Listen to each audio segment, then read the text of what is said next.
QBTS stock, is this the right time to buy? I'm going to answer everything around that in this very short 1-minute video, so watch till the end. D-Wave Quantum is melting. On top of that, all I want to say is that nothing unusual, you know, markets do go up and down. So this is nothing unusual. I'm very open-minded for more longs though, so I'm going to show you how I'll approach this exactly. I've had so many receipts with QBTS before in the Discord. And you know, I've done 38,000 videos. I spent 5 figures on course simulators and I have all the proof to back that thing up.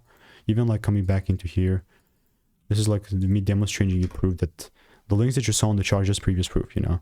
Because I began being bullish when it was 163 for almost, yeah, 4.5 months ago.